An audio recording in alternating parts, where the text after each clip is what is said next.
Hello दर्शकों, मैं अपने YouTube चैनल के माध्यम से आप सभी दर्शकों का स्वागत करती हूँ। गुड मॉर्निंग, सुप्रभात। आज मैं चर्चा करूँगी देश के बारे में कि आज भी हम मानसिक रूप से गुलाम बने हुए हैं। आज़ादी के इतने वर्षों के बावजूद भी अंग्रेजी हमारा पीछा नहीं छोड़ रही है। हमारा यह मानना नहीं है कि अंग्रेजी पढ़ना या सुनना बोलना गलत है, उसको भी करें, परंतु हिंदुस्तान में रहते हुए हिंदी को बिल्कुल पीछे छोड़ दें तो यह भी सही नहीं है।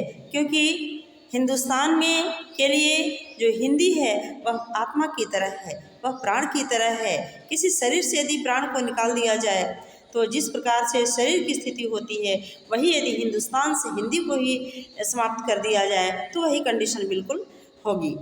हमारा कहने का तात्पर्य यह है कि आज भी हम आज़ादी के इतने साल के बावजूद भी हम सिलेबस में भी यदि पढ़ते हैं तो उन अंग्रेज़ों के बारे में ही पढ़ते हैं, विदेशी आक्रमणकारियों के बारे में पढ़ते हैं, मुग़लों के बारे में पढ़ाया जाता है।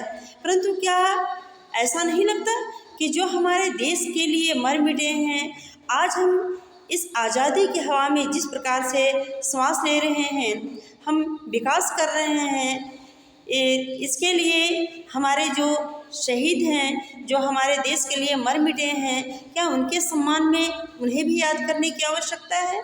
सिर्फ साल में एक बार उनके नाम पर 4 पुष्प चढ़ाकर उन्हें सम्मानित करते हैं, क्या यही सम्मान पर्याप्त है हमारे देश के लिए? और हमारे देश के लिए जो लोग मर मिटे उन शहीदों के लिए उन विदेशी आक्रमणकारियों के बारे में पढ़ाया जाता है, विदेशियों और मुग़लों के बारे में पढ़ाया जाता है जो कि दूसरे देश से आए हुए थे, परंतु उनके बारे में आज हमारी जो नई पीढ़ी के लोग हैं, जो लोग हमारे देश के लिए शहीद हो गए, उनके बारे में बहुत सारे बच्चे अनभिज्ञ हैं। तो हमारा मानना यह है कि उन्हें भी सिलेबस में सम्मिलित किया जाए, जिससे कि हमारे भारतीय इतिहास में उनका कहीं नामो निशान नहीं है, अगर है भी तो बहुत थोड़ा सा, तो उन्हें भी सम्मिलित किया जाए, जिससे आने वाली पीढ़ी भी हमारे देश के जवानों के ऊपर गर्व कर सके और उनसे सीख लेकर के वह भी अपने देश के लिए, अपने समाज के लिए कुछ करने के लिए प्रेरणा प्राप्त कर सके।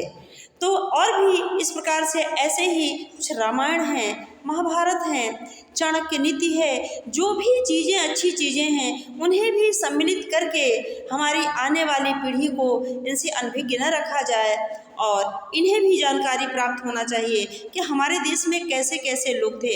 हमारा देश जो है खुद ही अपने आप में संपन्न था, हर प्रकार के विद्याओं से परिपूर्ण था। इन्हें भी जानकारी प्राप्त कराई जाए और इनको भी सिलेबस में डाल करके इनके बारे में भी लोगों को जानकारी दी जाए। यदि मेरी वीडियो अच्छी लगी तो शेयर करिए और कमेंट बॉक्स में कमेंट करिए कि आपको वीडियो कैसी लगी। धन्यवाद।